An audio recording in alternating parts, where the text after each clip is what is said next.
Hey there, friends. Welcome to another episode of Strange Planet, and it's a far stranger planet than any of us can truly imagine. And if you'd like to get deeper into Strange Planet, why not consider becoming a premium subscriber? You gain access to commercial-free listening, special bonus episodes produced exclusively for premium subscribers, and you receive my monthly newsletter, Inner Sanctum. Just click on the link in the episode description, strangeplanet.supportingcast.fm, strangeplanet.supportingcast.fm.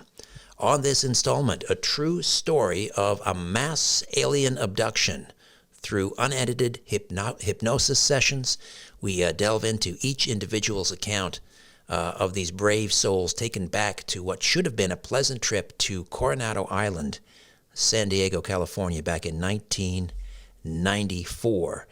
And we're going to get into that famous incident with Yvonne Smith, who in January of last year reached an important milestone of celebrating 32 years of working with UFO abduction cases. Yvonne is the author of Chosen, From the Alien Hybrid Program to the Fate of the Planet, and Coronado, which I just mentioned, The President, the Secret Service, and Alien Abductions. Again, a true account about a mass abduction which occurred in 1994. And in these books, Yvonne has taken the time to reveal explicit, dramatic, and unedited client transcripts, reliving during hypnotic regression their recollections of an alien encounter and abduction. Since she felt group therapy would assist in her trauma recovery, Yvonne founded Close Encounter Resource Organization, CERO, in 1992, which conducts monthly meetings to this day. This year, CERO also reached an important milestone. It'll be 32 years in 2024.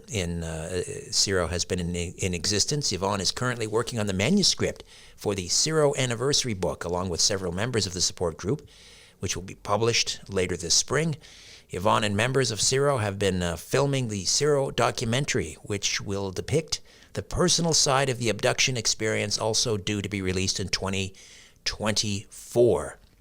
And during the 1990s, Yvonne traveled with her abduction research colleagues Bud Hopkins, David Jacobs, and the late John Mack as a participant in a lecture series. Yvonne Smith, welcome to Strange Planet. How are you?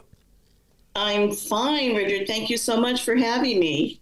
My pleasure. We should also mention that you will be appearing on a very prestigious panel, Women of Ufology. That's happening at Contact in the Desert.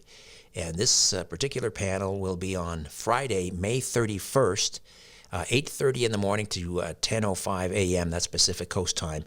And people can go to contactinthedesert.com for more information. The link is in the episode notes. All right, so let's dive into the Coronado case.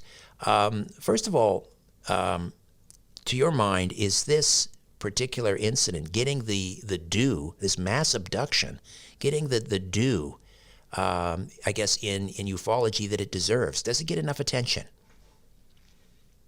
Gosh, I think it does need more attention because of everything that happened, everything that came through during the conscious memories of the participants or the experiencers, and then while they were in regression.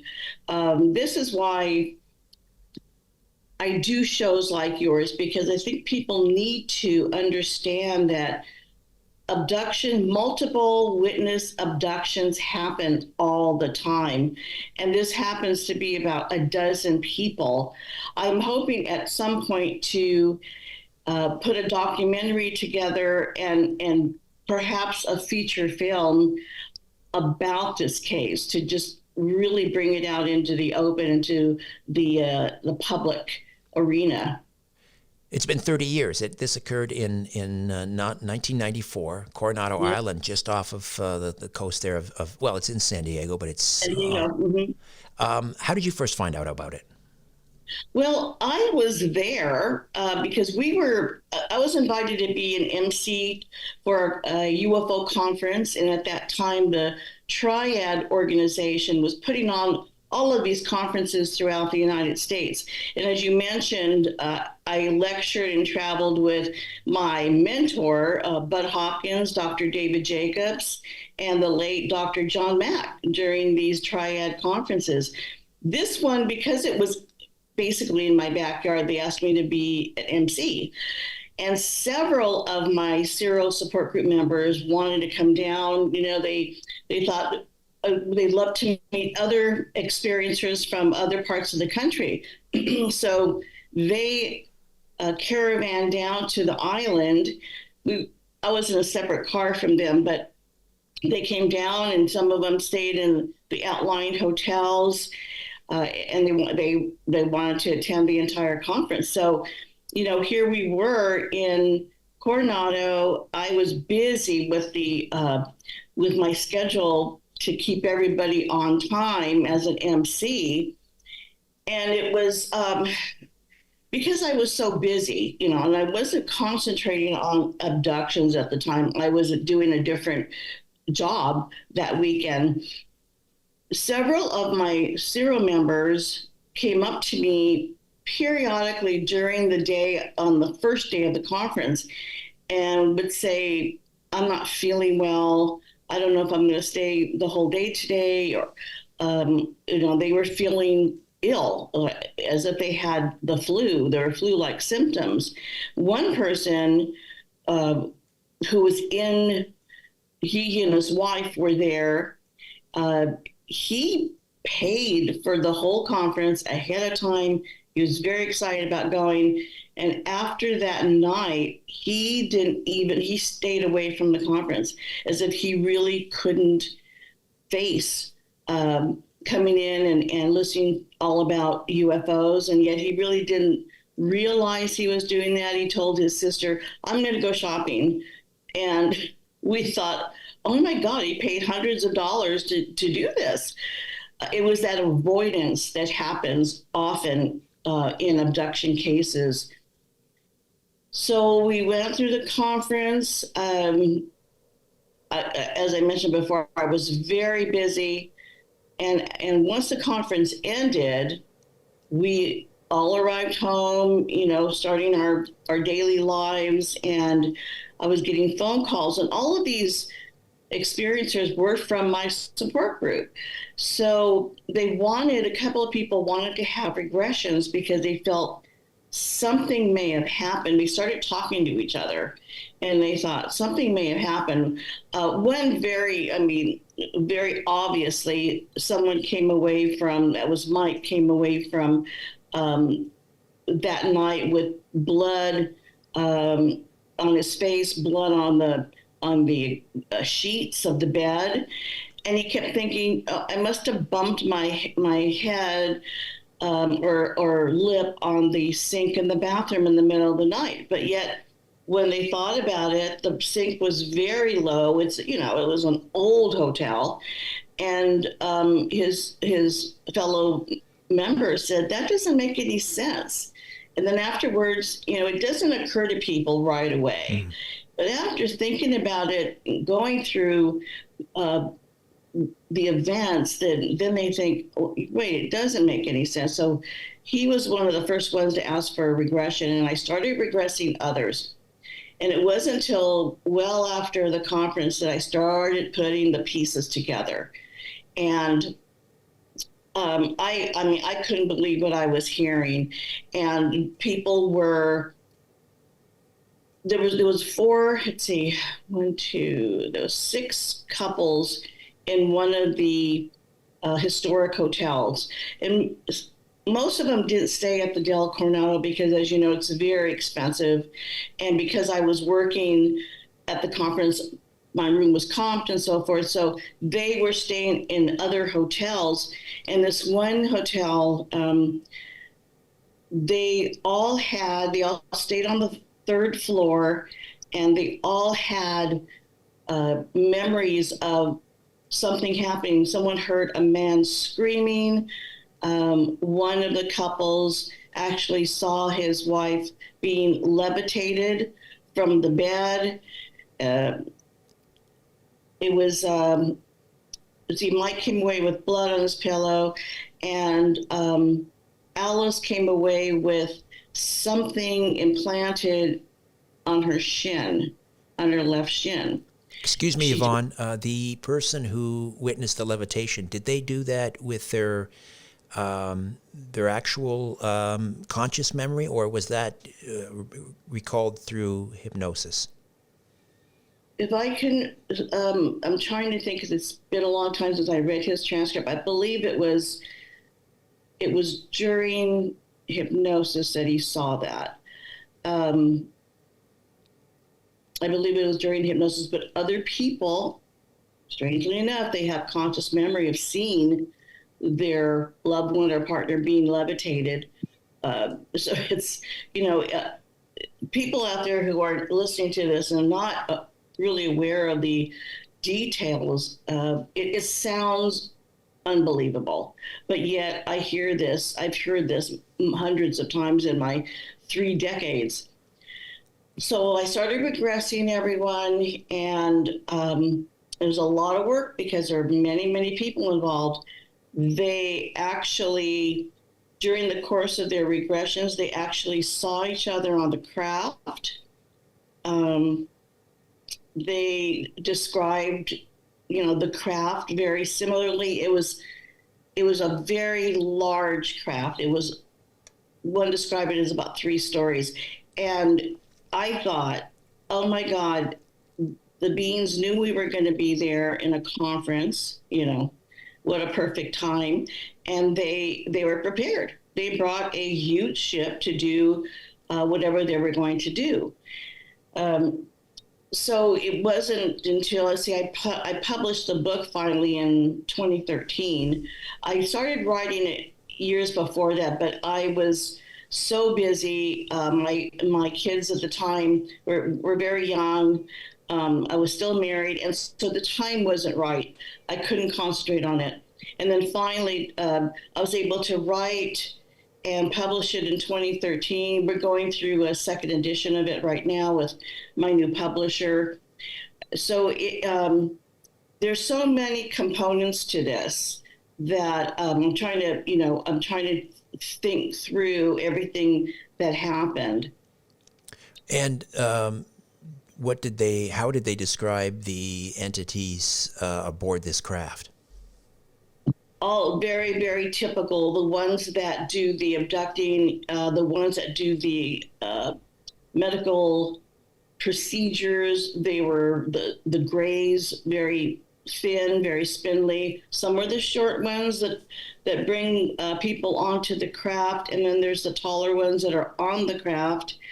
They also describe the praying mantis, who is always there and always seems to be in charge.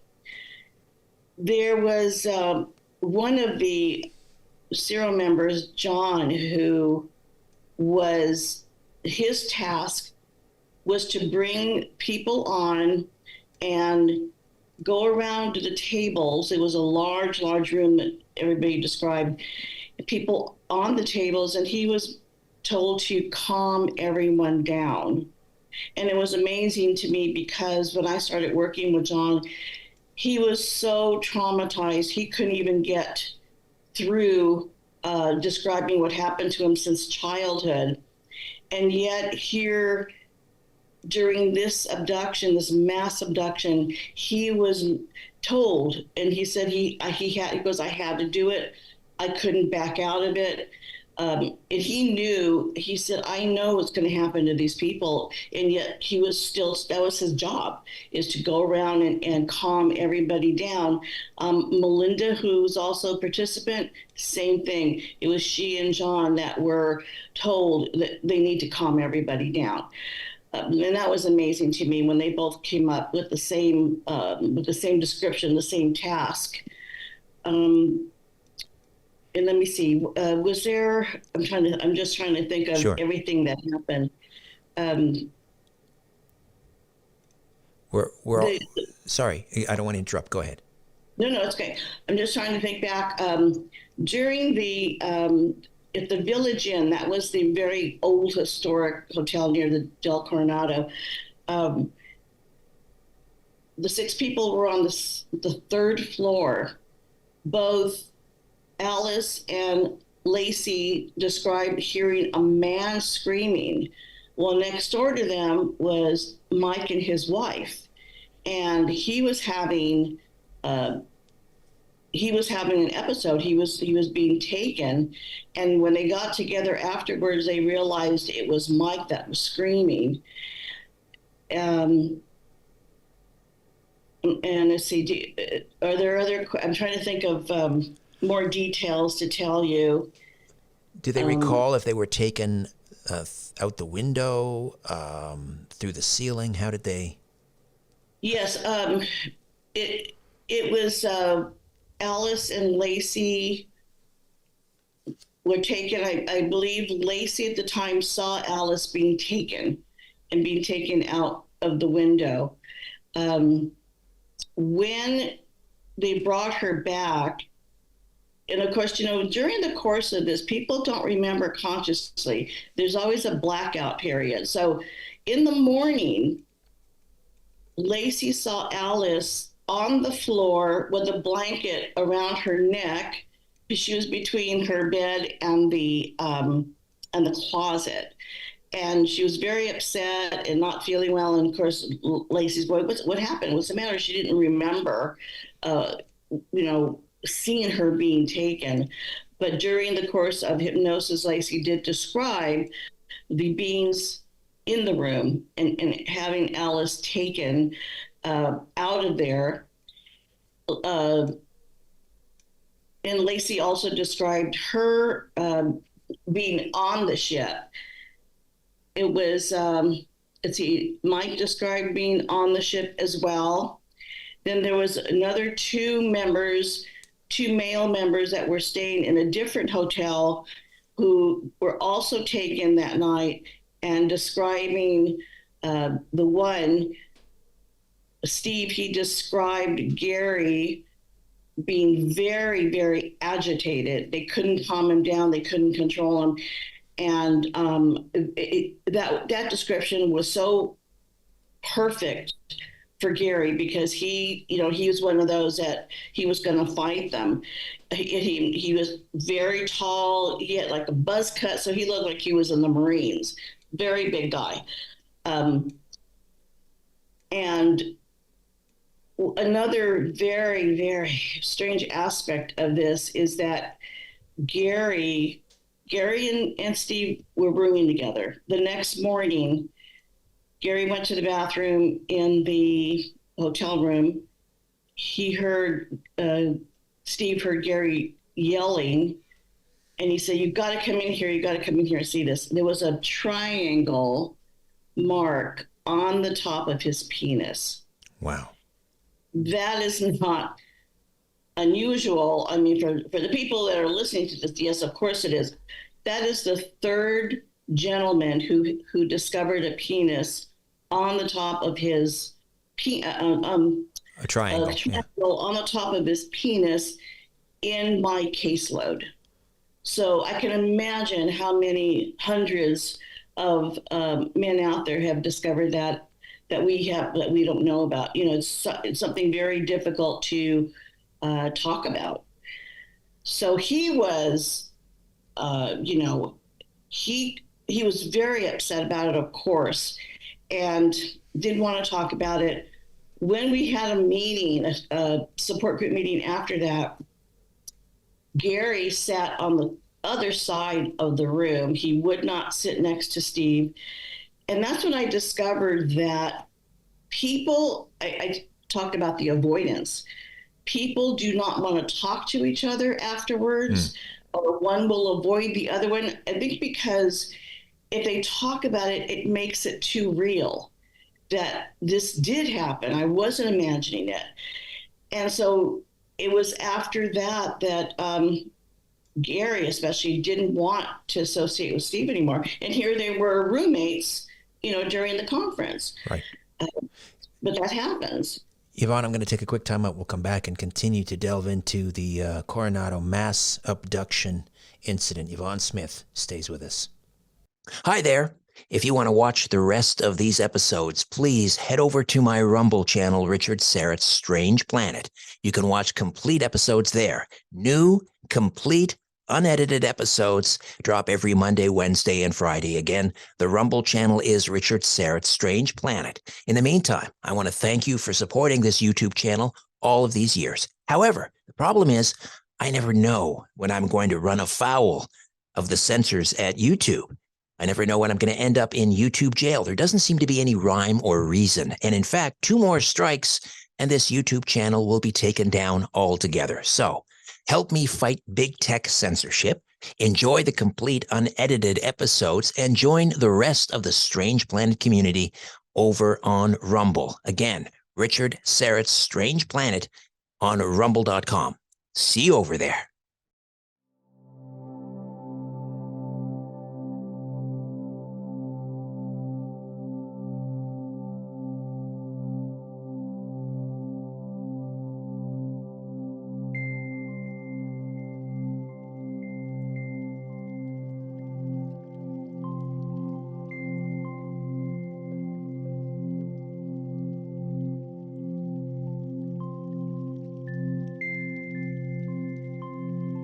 Certified hypnotherapist Yvonne Smith is with us. The book is Coronado, the President, the Secret Service, and Alien Abductions. It's a true story of a mass alien abduction which took place during an actual UFO conference on Coronado Island off of San Diego back in 1994.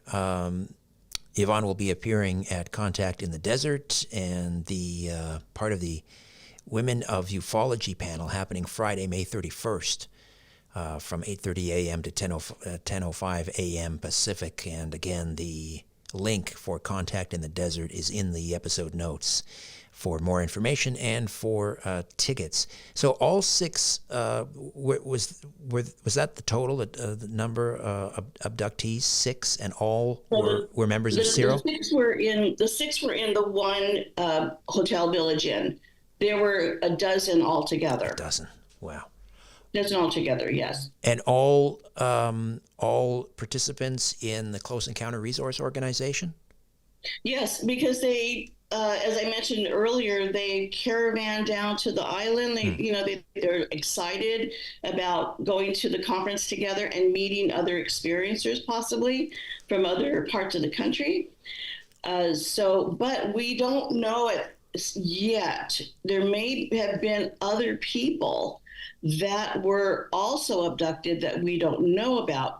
There were a couple of people after the book came out that I was doing a show, and the person emailed me after the show said, I may have been there, but he did take further steps to try to find out for sure. I think he was nervous about doing a regression. So there was another person. So there may have been a couple of them there were a couple of them that I heard from, but there may have been more. And like I said, it's difficult for people to come forward and talk about this. They probably have these half memories that they're not sure about.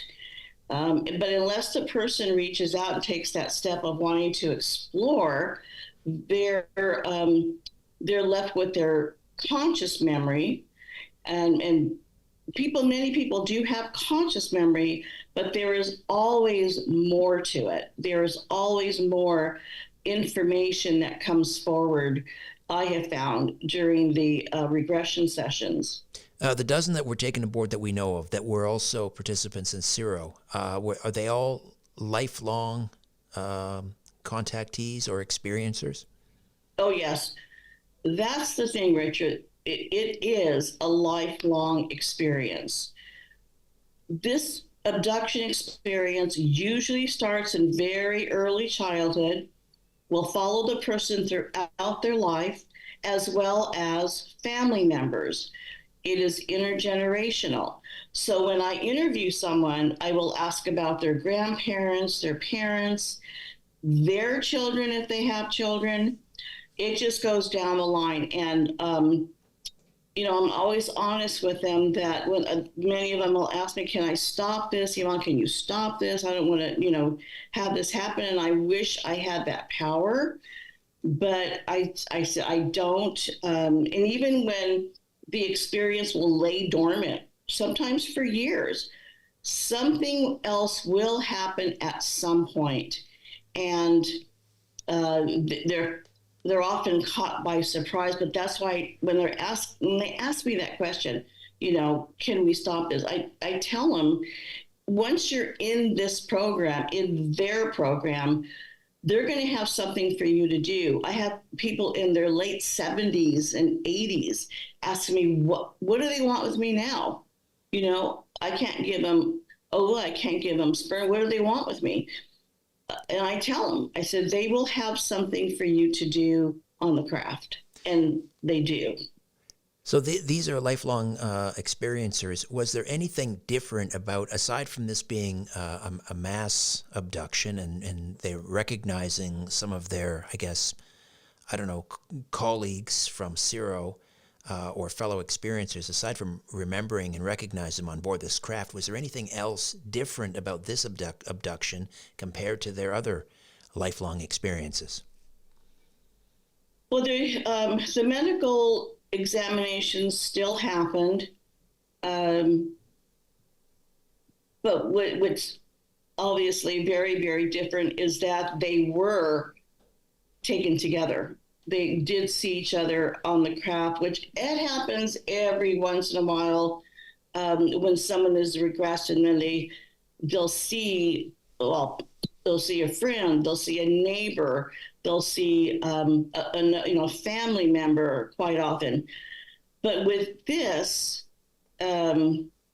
because there were so many people and all staying on the island at the same time, that's what made it so different.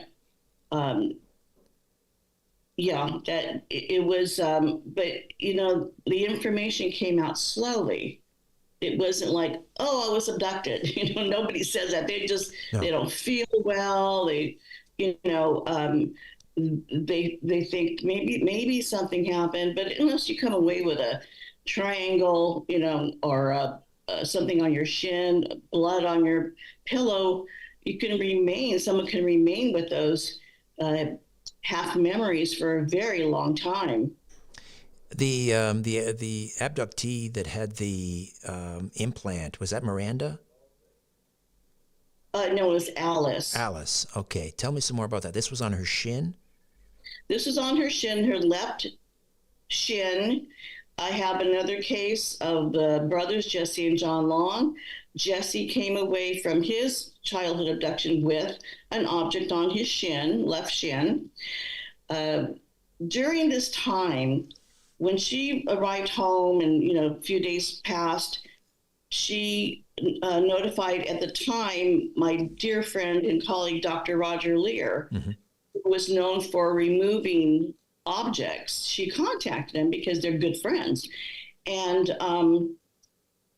he did x-rays on her. There was something there. All that's in the book. The results of the x-rays, the pictures of it. And she decided to have it removed by Dr. Roger Leir and a colleague. But everything is, I interviewed Roger Leir at great length as I was writing the book. And so he goes through the details of what his findings, what he discovered, the lab reports and so forth. But what happens when someone has their implants removed, as Jesse did, as Alice did, they will be abducted again.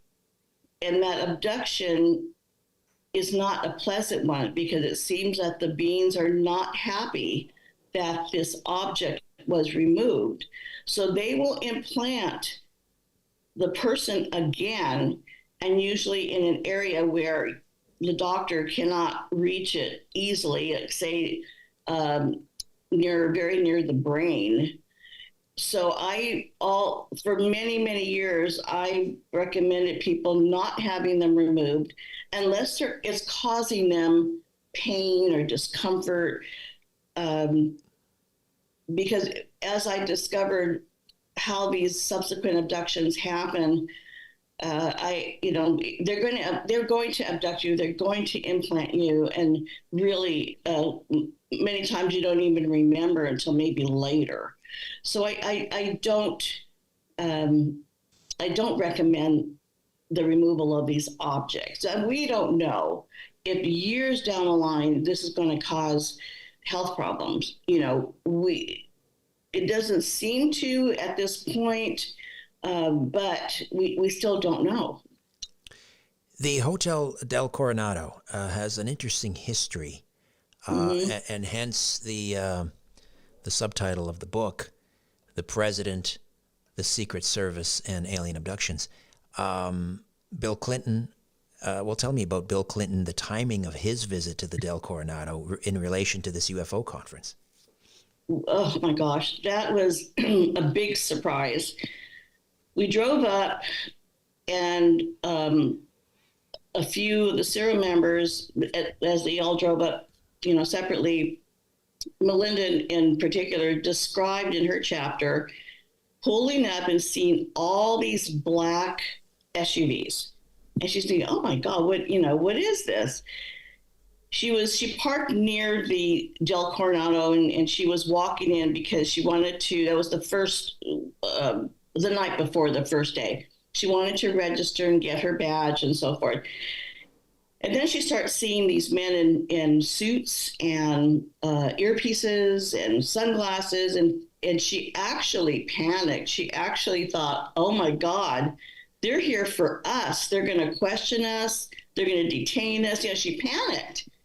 But she was told at the hotel that Bill Clinton was going to be there to do a speech during that weekend. But the island was swarming with Secret Service. As you know, they go ahead of time and they look for everything and look through everything to make sure that the president's going to be secure. But what's very strange, I found out later, much later, one of my friends, a lawyer, said to me, this is really strange. Usually when the president is going to be at a certain venue, they will move and push other activities back or ahead. Prime example, President Obama. He went to Hawaii because that's where I guess some of his family lives. Where he was staying, they were going to have a wedding or having a wedding. The wedding was moved to another venue because the president was going to be there. He went over, which was really nice, and he apologized to the bride and groom. Now, here we were there. We had this plan for many, many months, the UFO conference.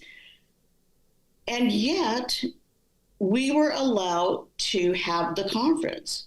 We weren't told, okay, you have to postpone this, you have to find another date or another venue. And so my friend said, he goes, I find that to be really strange, and especially with the subject matter.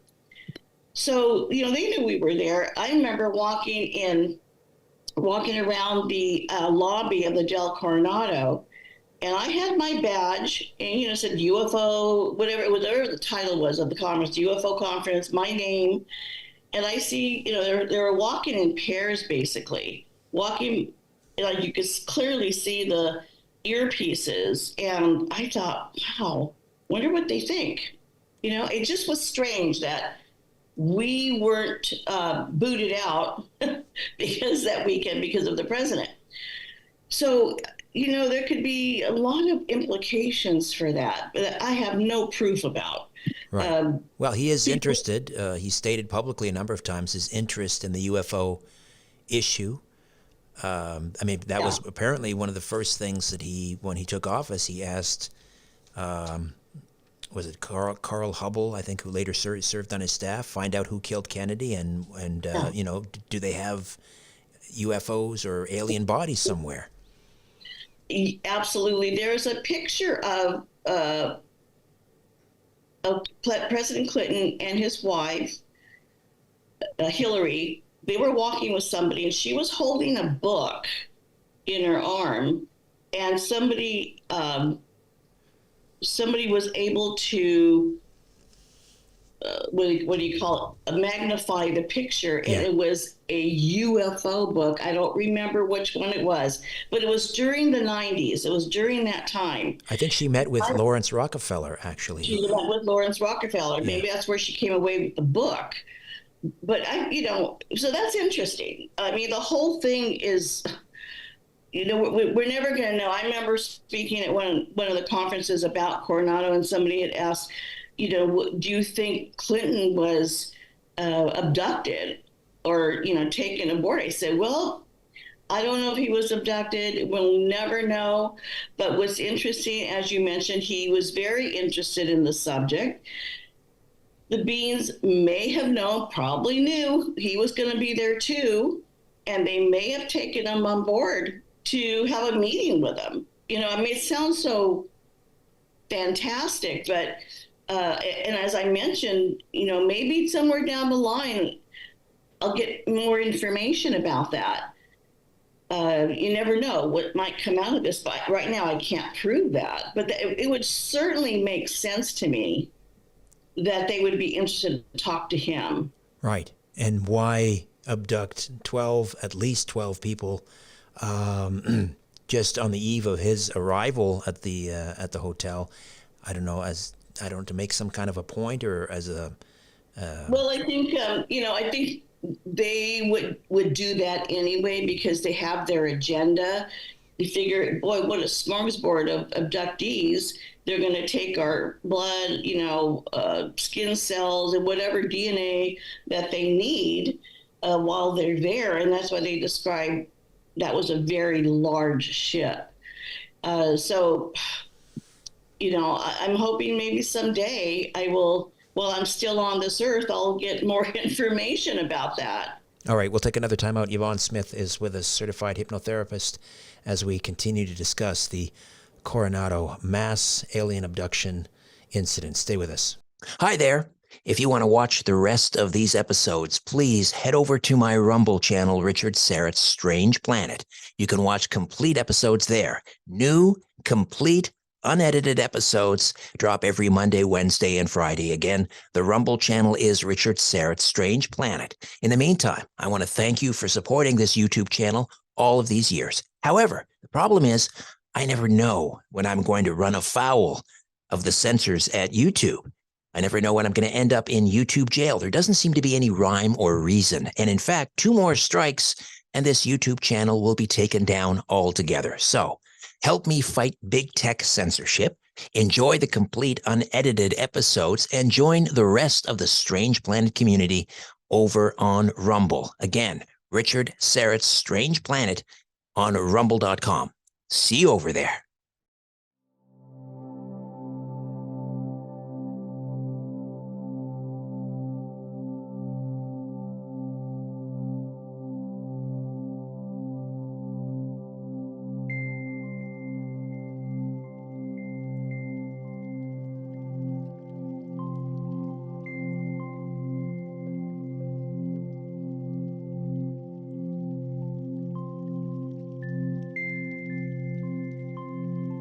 And we are back with Yvonne Smith, certified hypnotherapist, the author of Chosen, From the Alien Hybrid Program to the Fate of the Planet, and Coronado, the President, the Secret Service, and Alien Abductions.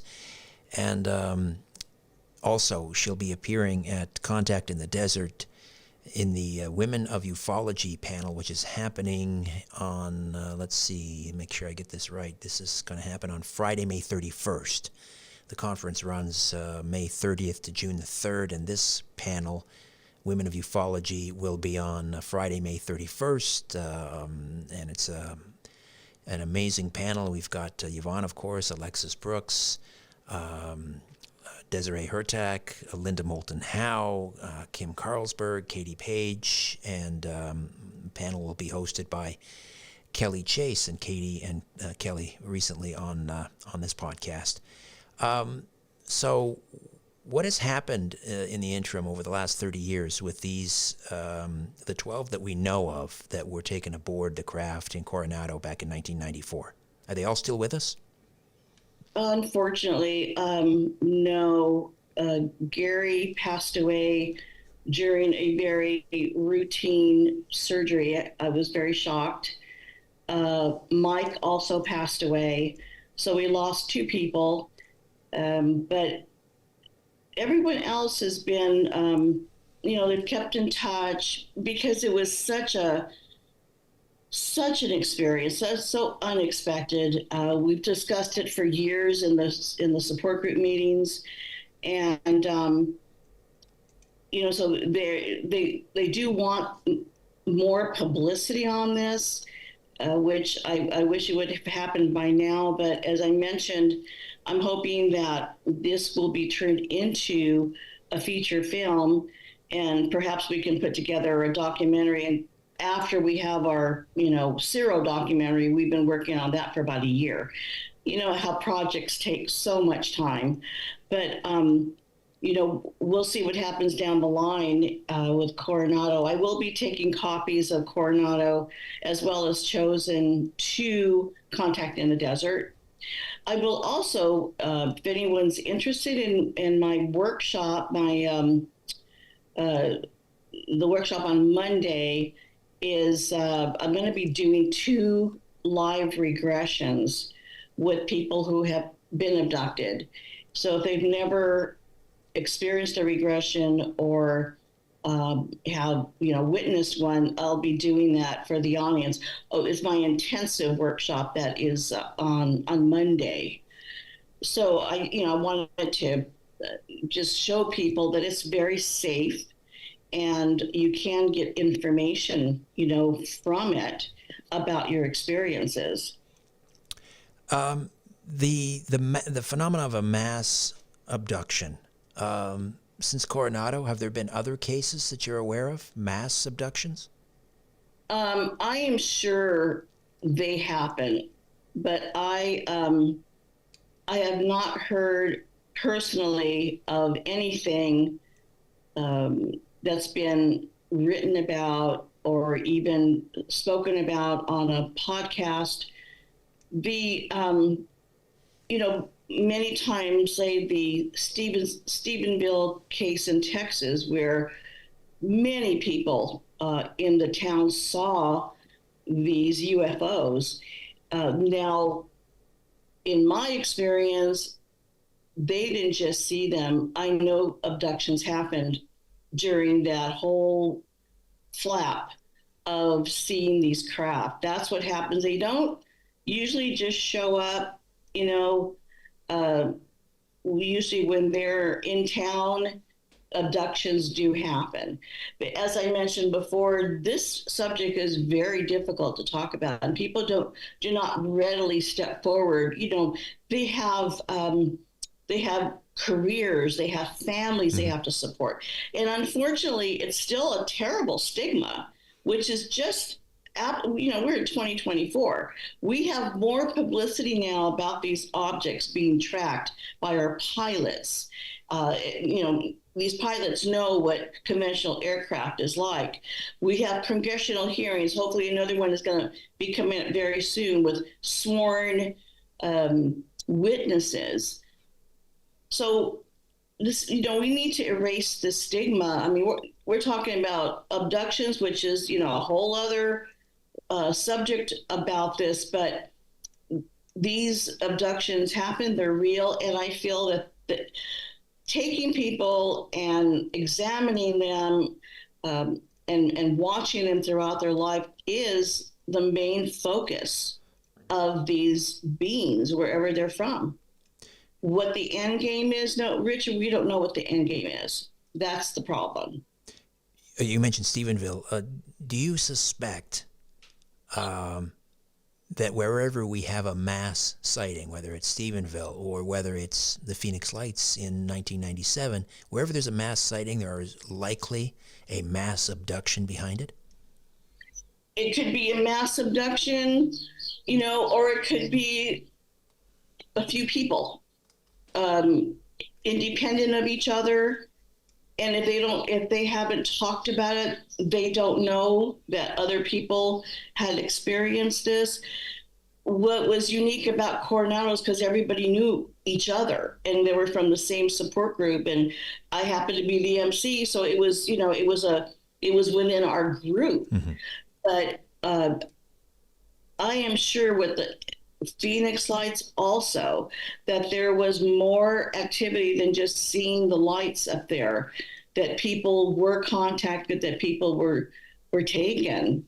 uh, but unless a person steps forward and reaches out to somebody like myself, we don't know, and we don't have numbers for that. Finally, those still alive from that mass abduction in Coronado 30 years ago, what has happened in the interim? How has it affected their lives? Are they continuing to have abduction experiences? Yes, people since Coronado that were involved were having additional experiences. Um, they don't happen every night, but they were happening. And as they do, this is not unusual. It affects their lives. As I mentioned, this affects couples, married couples. One wants to talk about it, the other does not want to talk about it. I've seen many, many divorces and couples splitting up, even friendships. Family members sometimes, don't want to talk about it. They tell their family, oh, that doesn't happen. That's ridiculous. So, who do you talk to really and be able to get everything out on the table? This is why I founded CERO 3 decades ago, so people can come together and talk about it without feeling that they're going to be ridiculed. They're able to actually talk about the details of what happened to them throughout their lives. The CERO anniversary book is to be published later this spring. Can you give us a little tease as to what we'll find in the book? There will be, I believe right now there's a dozen people that have written their own chapters. And of course, we're going through the editing process, which is a very difficult process, but it won't be this spring. It most likely will be this winter, along with hopefully the CERO documentary. So they're going to talk about their own experiences. We're going to have pictures in there. We're going to have video of what they took, pictures of body marks that they came up with, pictures of or drawings of the alien beings that they remember from childhood. So it's going to be very interesting for the public, and I think it needs to be out there. The public needs to see this, and from people who are absolutely normal. Could be your next door neighbor, could be your coworker. This is more common than people care to know. All right. The Women of Ufology panel happening Friday, May 31st at Contact in the Desert, contactinthedesert.com. Yvonne Smith will be part of that prestigious panel. She'll also be conducting a workshop on Monday. That's June the 3rd, and she'll also be conducting a live regression during that workshop. Yvonne, thank you so much. Great to see you. Thank you very much. You have a blessed evening. You too. Thank you. Hi there. If you want to watch the rest of these episodes, please head over to my Rumble channel, Richard Syrett's Strange Planet. You can watch complete episodes there. New, complete, unedited episodes drop every Monday, Wednesday, and Friday. Again, the Rumble channel is Richard Syrett's Strange Planet. In the meantime, I want to thank you for supporting this YouTube channel all of these years. However, the problem is I never know when I'm going to run afoul of the censors at YouTube. I never know when I'm going to end up in YouTube jail. There doesn't seem to be any rhyme or reason. And in fact, 2 more strikes and this YouTube channel will be taken down altogether. So help me fight big tech censorship, enjoy the complete unedited episodes, and join the rest of the Strange Planet community over on Rumble. Again, Richard Syrett's Strange Planet on rumble.com. See you over there.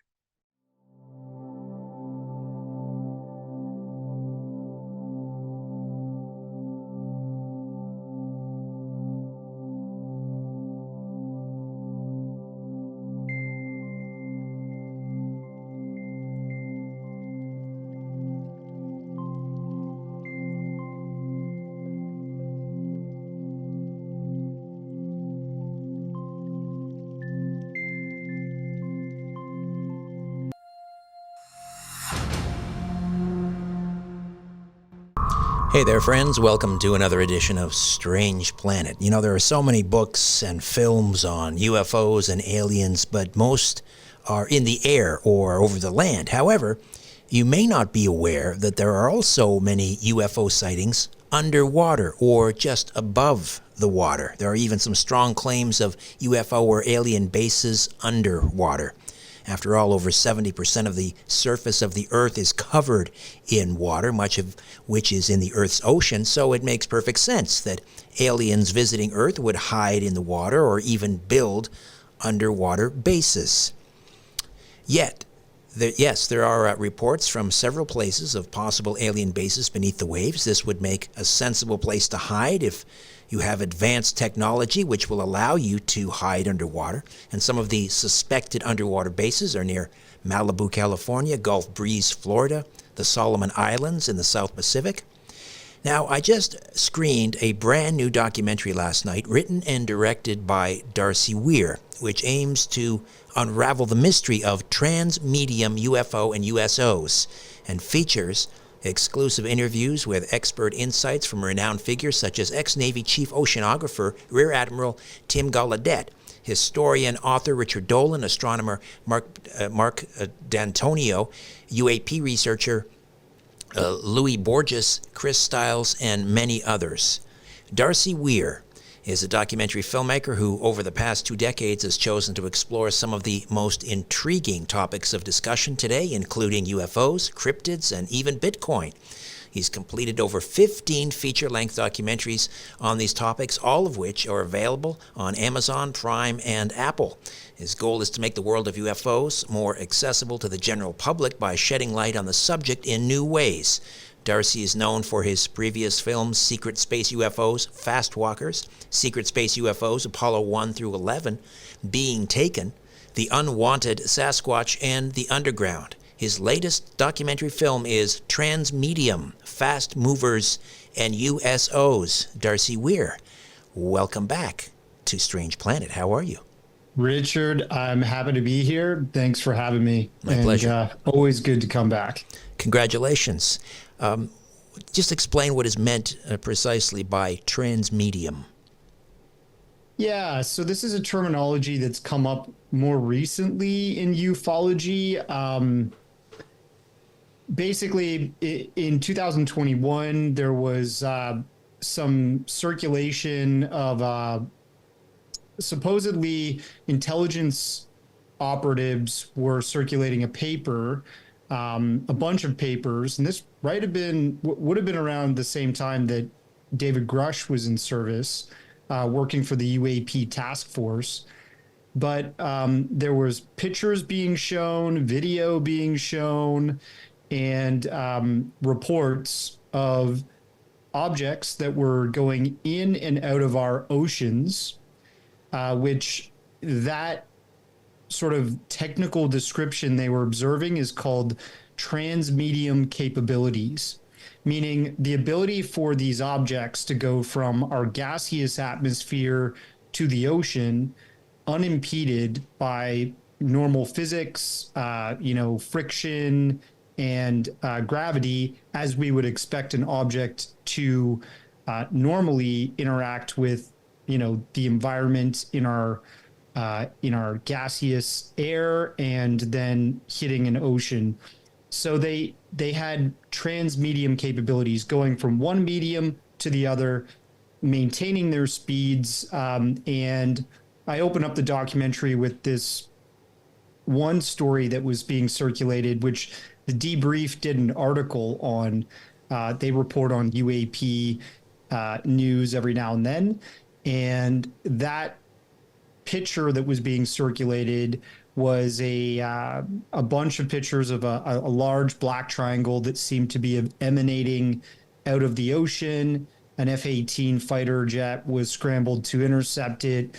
The pilot had firsthand testimony about that, took pictures of it, and he saw it from above and then watched it take off into the sky over top of him and saw underneath that it had three lights, one on each corner, before it took off. So pretty incredible stuff. These USOs, unidentified, is it submerged or submergible objects? What is the proper terminology? Yes, unidentified submerged objects.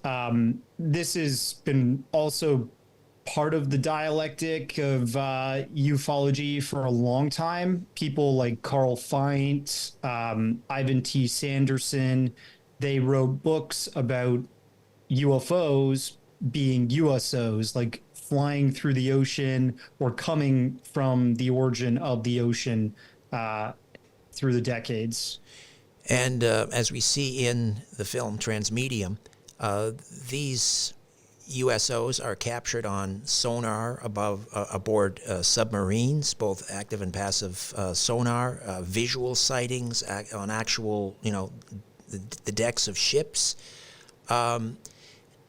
Maybe take me aboard a submarine, and maybe we can start with the accounts of astronomer Mark D'Antonio, who's featured in the film.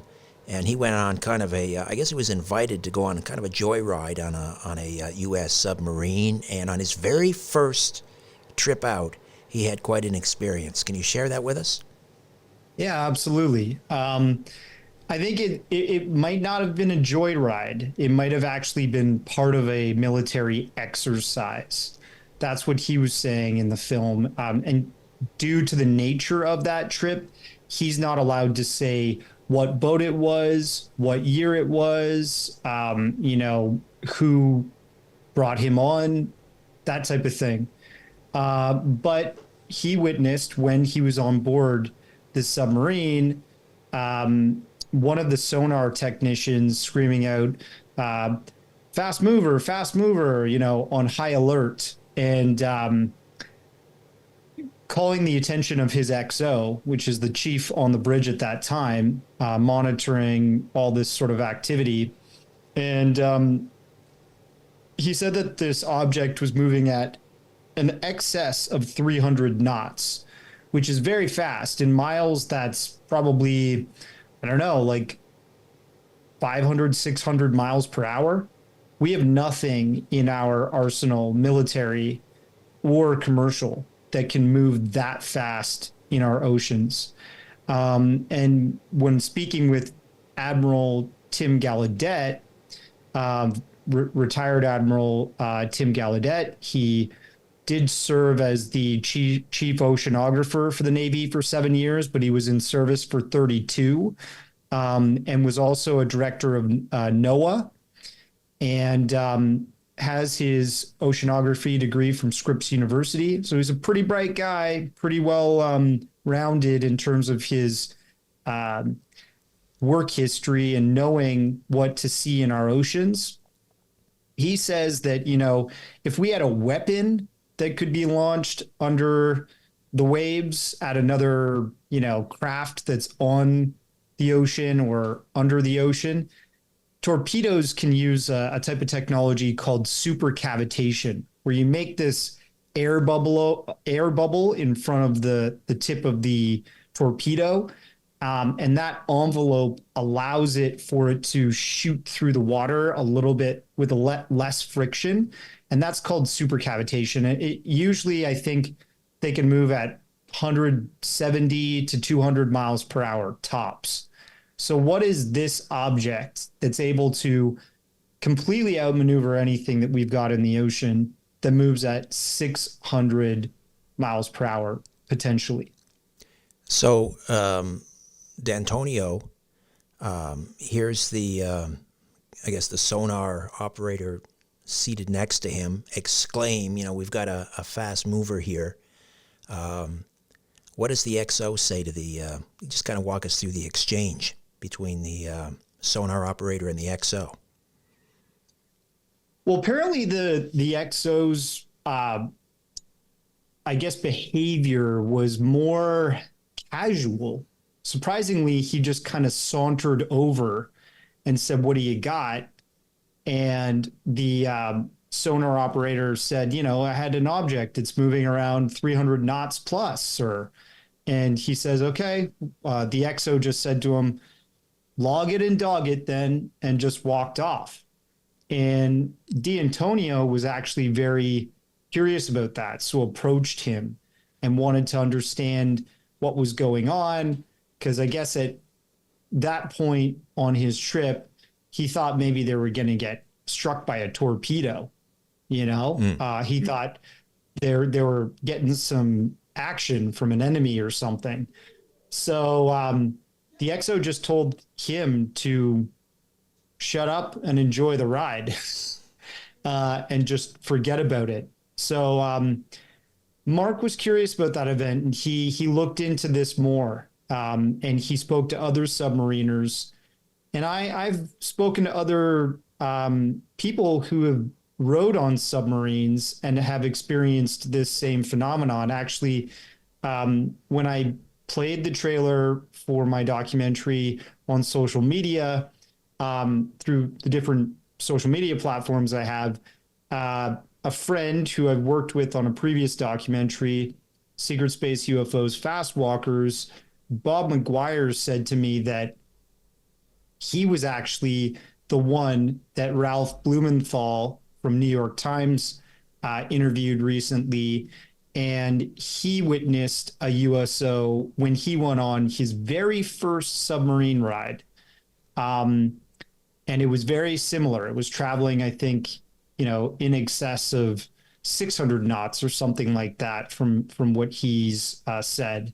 So if you just look at the testimony from Mark and Bob, and supposedly Mark's interviewed others who are off the record at this point, it would point to, look, what if we went on our very first submarine rides and we also saw this activity demonstrated on sonar? It would allude to the idea that maybe our oceans are not just this quiet, full of sea life biosphere. Maybe there's something there that has supremacy in our skies as well. Right. I mean, if Mark D'Antonio goes on his first submarine ride, he sees or he witnesses the sonar capture of a fast mover. Bob McGuire, his first submarine trip, he sees one. It would be akin to you going on your first hike, seeing a Bigfoot.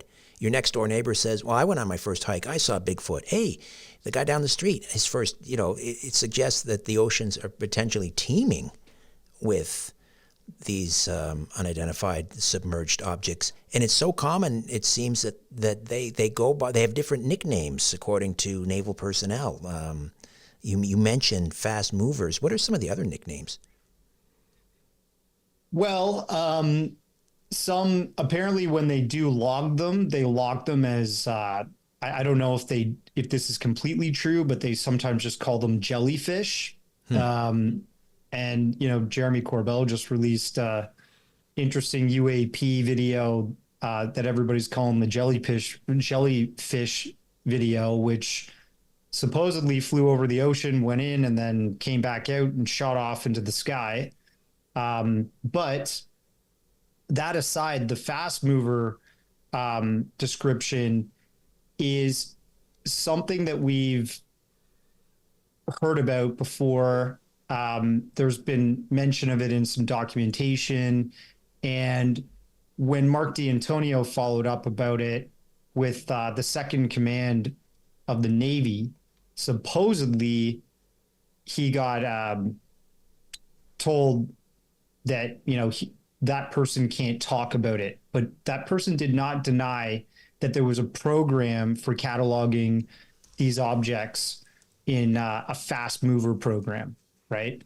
So very interesting. I mean, I even made a documentary previous to this called Fast Walkers, Secret Space UFOs, Fast Walkers, all about supposedly NORAD and other space history that has been tracked of NASA's interactions and the military's interactions with space-based UFOs. And the term for space-based UFOs is fast walkers. And then in our oceans, they're called fast movers. I mean, it just seems like the Navy, the Air Force, they kind of have this terminology that seems to be similar, and they're moving in lockstep to keep this stuff covered up, in my opinion. Tell us about ex-Navy Chief Oceanographer. He's a retired Rear Admiral, Tim Gallaudet. How did you hook up with him? How did you meet him? Yeah, actually, I did meet with him because I saw some earlier interviews he did. I was already working on this film, this thesis that, there's something going on in our oceans. And I saw an interview he did on Matt Ford, his Good Trouble show. And I reached out to Matt. Matt said, yeah, I can give you his email, but no promises. He's a pretty busy guy. And, he's might not want to talk to everybody and anybody. So I reached out to him. I explained the mission statement for my next film and why his testimony might be very important for basically bringing forward my thesis a bit more, making it a bit stronger. He agreed to meet up with me. I flew out to Washington, D.C., and I sat down with him and we had a very candid conversation, and he's an open book about this because he himself, he was in service during the time that the 7 years that the Nimitz encounter and all that stuff was happening. And the Go Fast UFO, there's three that became pretty prominent post 2017. There was the Tic Tac UFO video, the gimbal, and then the Go Fast UFO video. And if you look at the Go Fast UFO video, it's like this orb-shaped object, maybe a little bit more oblong than just like a straight sphere. But it is seen shooting along the ocean surface at a decent speed and going against the wind. And what is this? Because that object is in the middle of the ocean amongst, Navy exercises where these fighter jets are flying. And that's how it was caught, with FLIR connected to a fighter jet. And he witnessed that because he was working and got copied on an email thread in a chain of command that was distressed about a possible flight safety risk due to these objects flying around where these Navy exercises were going on. And keep in mind, this is well before the video actually got leaked to the public. It was through a encrypted network. I think it's called IPSEC within the Navy. And he saw it. They started communicating about it. He watched it with another person on his team. And he says, quite honestly, that when he first saw that, he thought, there's nothing on our planet that could do that could fly like that in the middle of the ocean, with no traditional flight surfaces as we would expect on a aircraft to maneuver and be out there by itself. He thought it was ET. And this was such a serious situation. The person who sent the text, I believe he may have been an admiral, I'm not sure, or a commander of some type. He was contemplating or seeking out the advice of Gallaudet because he was thinking about scrubbing the exercise, right? It was that serious. Yeah, I mean, it has to be considered for them to possibly scrub the exercise if Tim weighs in and says, look, we don't want to crash into these, but here are the weather. He's more on the weather side, like planning out these exercises based on what's going on in the ocean or over the ocean in terms of our atmosphere. But he still needs to be aware of that type of thing and the other people on his team so that they can help make a educated estimation of what they should do. And they plan these exercises for a long time, like months in advance. So to scrub something like that is like a ton of work and money invested gone. And but it's just on its own, it is distressing because it means something's operating in and around our oceans that seems to have, technology way above ours. Darcy, we'll take a quick time out. Back with more of our conversation with documentary filmmaker Darcy Weir. Transmedium, Fast Movers, and USOs, available at Amazon Prime. Back with more in a moment. Hi there. If you want to watch the rest of these episodes, please head over to my Rumble channel, Richard Syrett's Strange Planet. You can watch complete episodes there. New, complete, unedited episodes drop every Monday, Wednesday, and Friday. Again, the Rumble channel is Richard Syrett's Strange Planet. In the meantime, I want to thank you for supporting this YouTube channel all of these years. However, the problem is I never know when I'm going to run afoul of the censors at YouTube. I never know when I'm going to end up in YouTube jail. There doesn't seem to be any rhyme or reason. And in fact, 2 more strikes and this YouTube channel will be taken down altogether. So help me fight big tech censorship, enjoy the complete unedited episodes, and join the rest of the Strange Planet community over on Rumble. Again, Richard Syrett's Strange Planet on rumble.com. See you over there.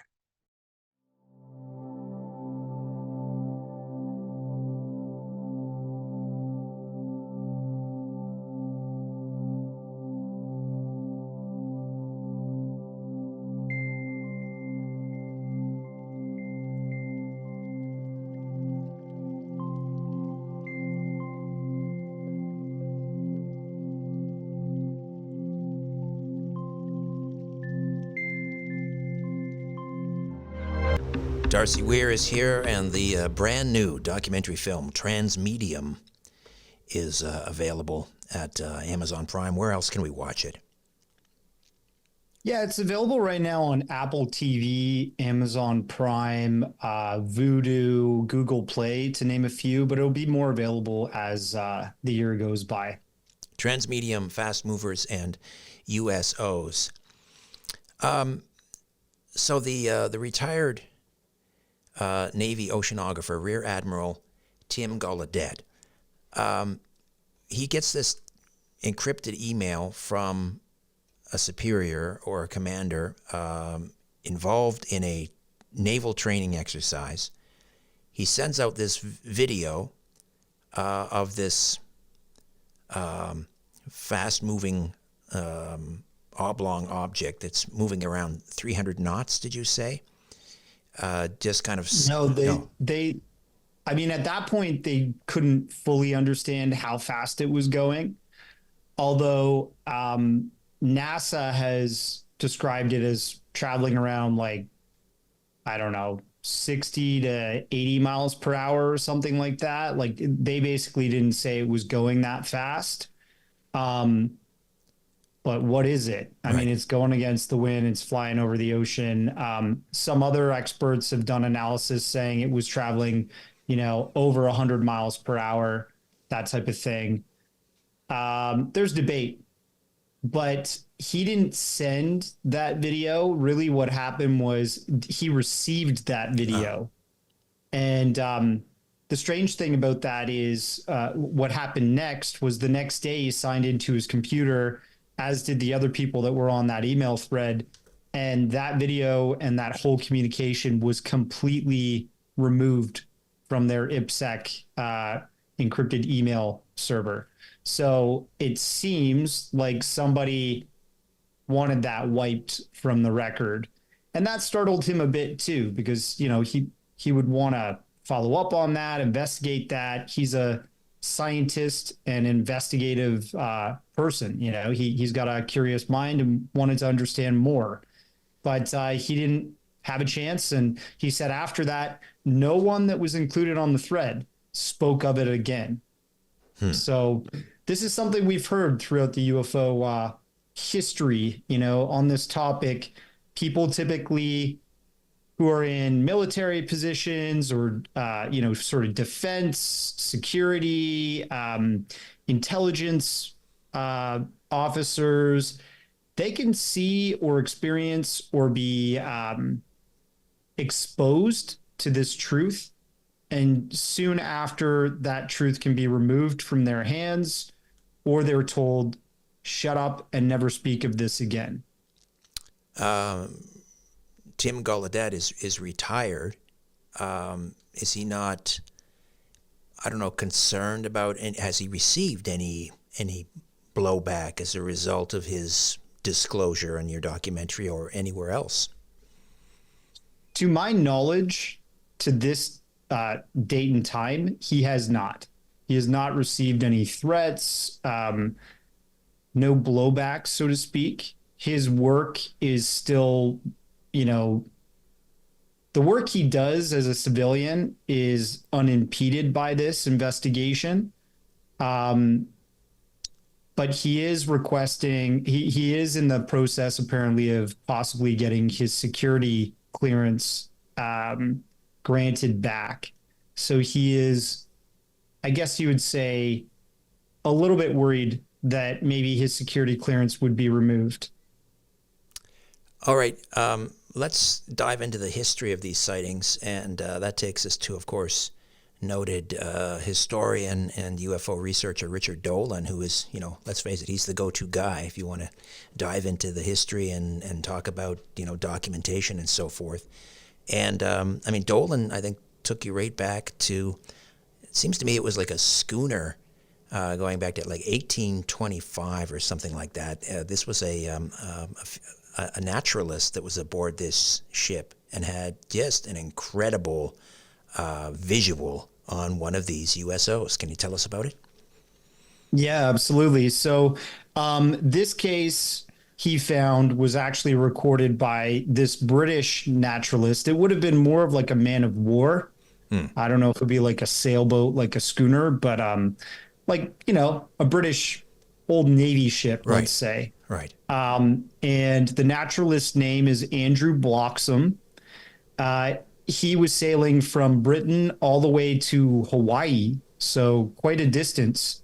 And when they were close to Hawaii, they noticed a large sphere that was reddish orange in color that came out of the ocean, flew near their ship, came back into the ocean, and came back out of the ocean and flew near their ship again. Every time this thing was in the air, it was so bright that it illuminated everything on deck as if it was a sun.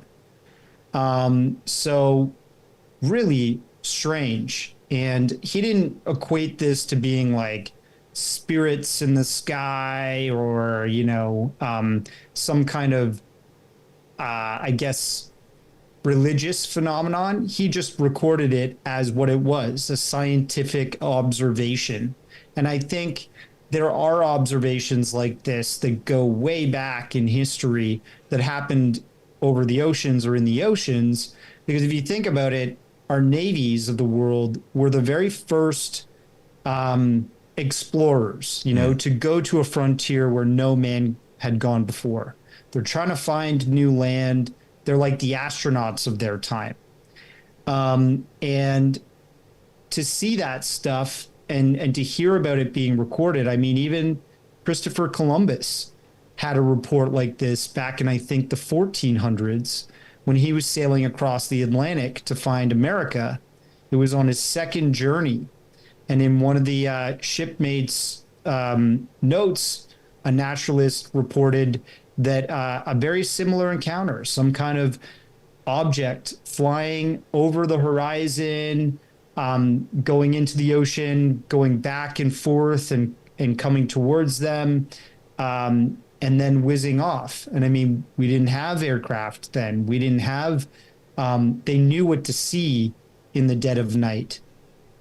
Yeah. For Andrew Bloxham's case, it illuminated the whole deck. The crew saw this. I mean, they could apparently see a needle on the on the deck. This was so bright. So that is pretty incredible when you hear about that testimony. I think that there's probably navies around the world that have witnessed this phenomenon over the centuries through many different eras. And I would assume our navies, the United States, Canada, the British navies, the modern ones on the seas and in the seas have witnessed this too, for sure. That encounter by Bloxham in 1825 with the orangey red ball that just illuminates everything, like the power of the sun practically, mirrors almost exactly a more modern encounter, and I can't remember the date Dolan was describing. I believe this was on an aircraft carrier, perhaps in the 1940s or 50s. It may have been on an exercise in the Caribbean, and again, similar encounter, shut off all communications. Can you tell us a little bit about that? Yes, I do believe that was in the 1950s. And that startled the whole crew. And what I will say about this is, like, we don't have written proof from the Navy that this happened. This is one of these anecdotal stories that were shared with him from retired Navymen that had basically seen his work and understood that he's a good place to report this stuff because he takes it seriously and documents it. And they imparted that to him without giving him their complete name. They need anonymity, right? Because a lot of these folks, if they are retired, they still can't discuss this stuff to the public because some of that information is classified, right? But yeah, it was a large orange sphere sort of hovering over the boat, shut down their ability to fly, shut down their ability to use weapons or something. Like I'm not quite sure what year it was. I'd have to look at my notes. But a lot of cases that he has heard about from ex-Navymen. Right, and again, I guess I failed to mention this thing came out of the water. I mean, that's making it a USO. This wasn't coming out of the sky and hovering and then taking off again. It came out of the water and I believe went back down into the water. I got the sense from your conversation with Richard Dolan. I mean, he's been writing about UFOs and locating government documents relating to UFOs for decades. I might be wrong, but I got the sense that this has kind of re-energized him in a sense that this is a whole new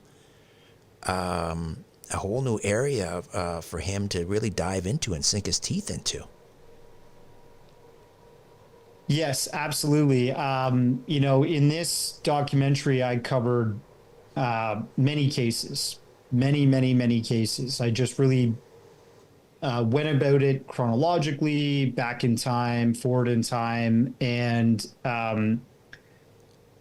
if you think that in my documentary, there's a lot of cases, guess what? This guy has had so much testimony and collected so many cases that have been reported throughout the decades that the current book he's working on that has to do with USO history supposedly has about 600 cases. Wow.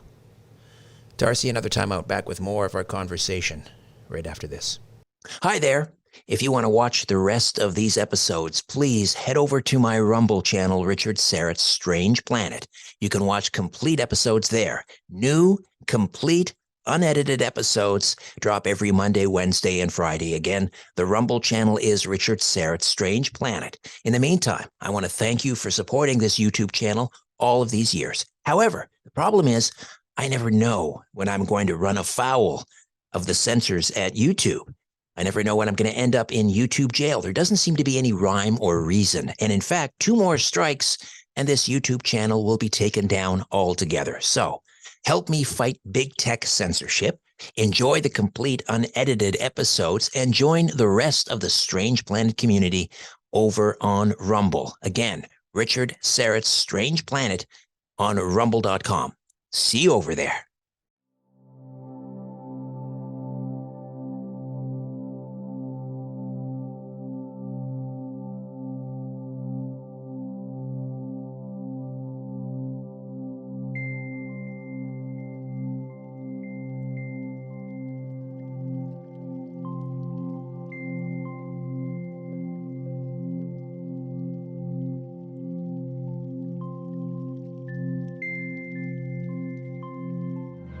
Darcy Weir is with us. Transmedium, Fast Movers, and USOs. Brand new documentary available at Amazon and Apple TV. If people want to see more of your work, purchase some of your documentaries, where do they go, Darcy? Yeah, a lot of my work is available on Amazon Prime, Apple TV, and a bunch of it's also on Tubi TV. Tubi TV. All right. Just getting back to Dolan for a second. You were talking to him, with him about the famous, I think it was the Tic Tac video, and you had an interesting theory. These Tic Tac videos were seen just kind of skimming above the top of the water. Was this part of the Nimitz fighter group off the coast of San Diego? The Tic Tac video, or is that So what happened was that whole Nimitz event that yielded, I think this was 2004. David Fravor, Alex Dietrich, they were scrambled in F-18 fighter jets that had upgraded surveillance and radar gear. They went out to intercept an object, apparently, that was over the ocean. And so when they arrived, they got a lock on this object that was sitting just above the ocean's surface.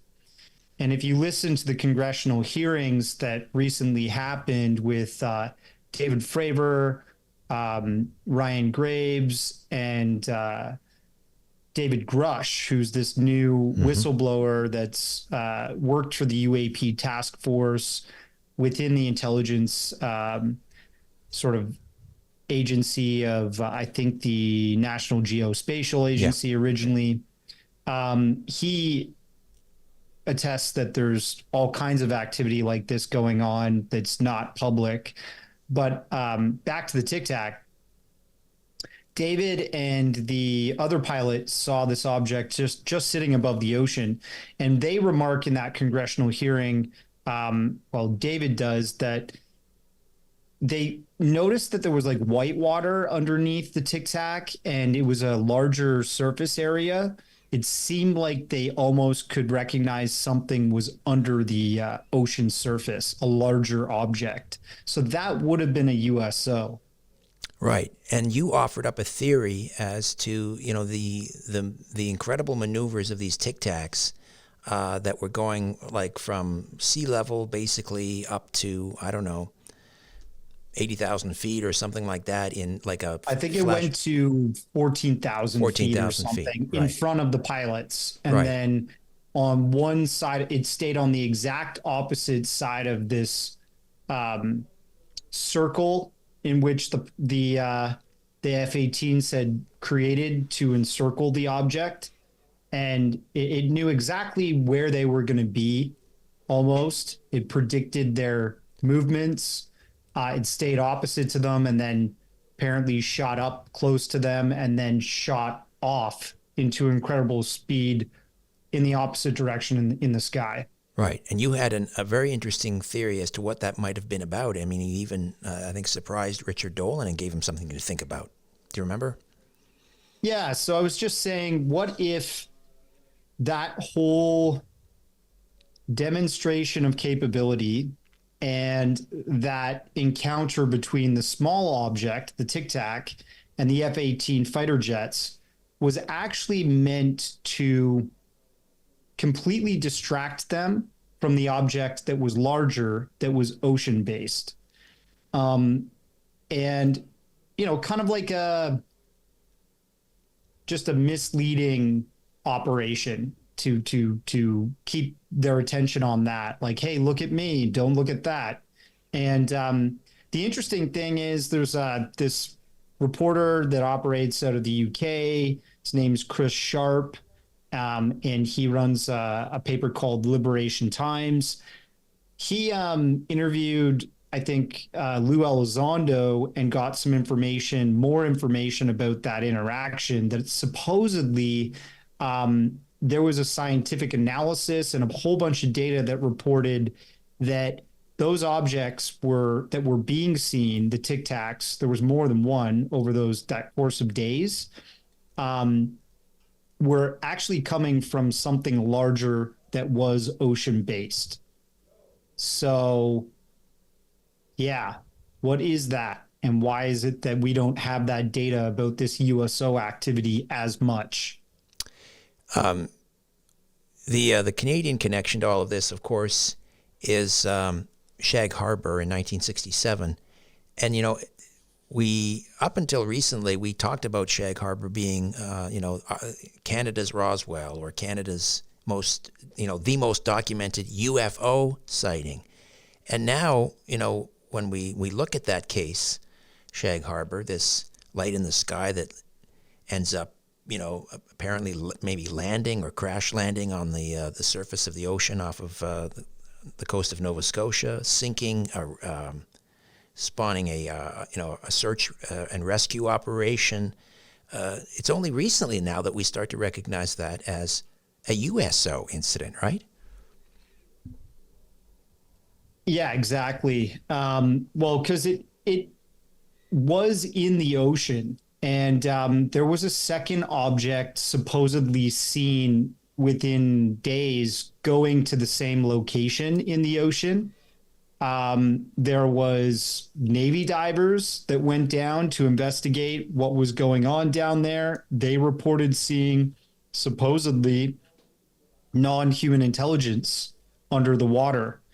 It might have been a sort of repair mission or a rescue mission by the second object, because there are also reports that two objects, after about a week's time, exited the water and shot off into the sky.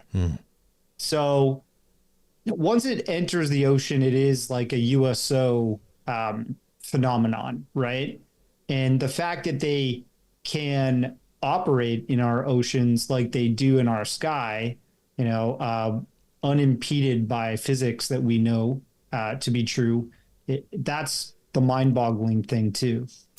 Previous to watching your documentary, Transmedium Fast Movers and USOs, I was not familiar with another Shag Harbor-like incident very close by. I think it's in Shelburne Bay. Chris Stiles, everything I know about Shag Harbor, I probably learned from Chris Stiles, but I wasn't familiar with an almost identical incident that happened just 7 years prior in very in close proximity to Shag Harbor. Can you just give us a quick thumbnail of that? Just off the coast of Nova Scotia, you have another incident that happened in 1960. And the book that Chris just published is called Clean Sweep 5. It's about this NATO operation where they literally they witnessed another object going into the ocean. They sent divers. They said it was like NHI interactivity again. And lo and behold, they came back to the ship and apparently reported that in the ship's logs, which Chris Stiles got through a sort of Canadian version of Freedom of Information Act, that the ship went on high alert and went to DEFCON 1, which is the highest rating you can go to in war. Right. This is the height of the Cold War, just a couple of years before the Missiles of October crisis, when we were, seconds from midnight in terms of the doomsday clock. So, but this is the first time reportedly that we went to DEFCON 1, and it's a result of this USO incident off the coast of Nova Scotia. UFO and USO, yeah. Exactly. And if you look on Wikipedia, which I wouldn't say is a very credible source these days, if you've been following the Wikigate scandal with the whole Guerrilla Skeptics crew bombing everybody's pages and changing the data to slant them as this thing or that thing, negative, it seems. We've never been to DEFCON 1. That's what we know in like historical record. So imagine being so startled back then, being in a NATO naval operation and being one of the crew members on that ship. And, Chris has spoken to those people that were still alive to write that book. So I think you should have him on sometime. That would be great. Oh, yeah, he's on my list. I'm going to get Chris on for sure. Trans-medium fast movers and USOs. Darcy, congratulations again. And people can access at Amazon and Apple TV, and some of your other work can be found there as well, and Tubi TV as well. Thank you so much for this, Darcy. Thank you, Richard. Always great to come on with you, man. Hi there. If you want to watch the rest of these episodes, please head over to my Rumble channel, Richard Syrett's Strange Planet. You can watch complete episodes there. New, complete, unedited episodes drop every Monday, Wednesday, and Friday. Again, the Rumble channel is Richard Syrett's Strange Planet. In the meantime, I want to thank you for supporting this YouTube channel all of these years. However, the problem is I never know when I'm going to run afoul of the censors at YouTube. I never know when I'm going to end up in YouTube jail. There doesn't seem to be any rhyme or reason. And in fact, 2 more strikes and this YouTube channel will be taken down altogether. So help me fight big tech censorship, enjoy the complete unedited episodes, and join the rest of the Strange Planet community over on Rumble. Again, Richard Syrett's Strange Planet on rumble.com. See you over there.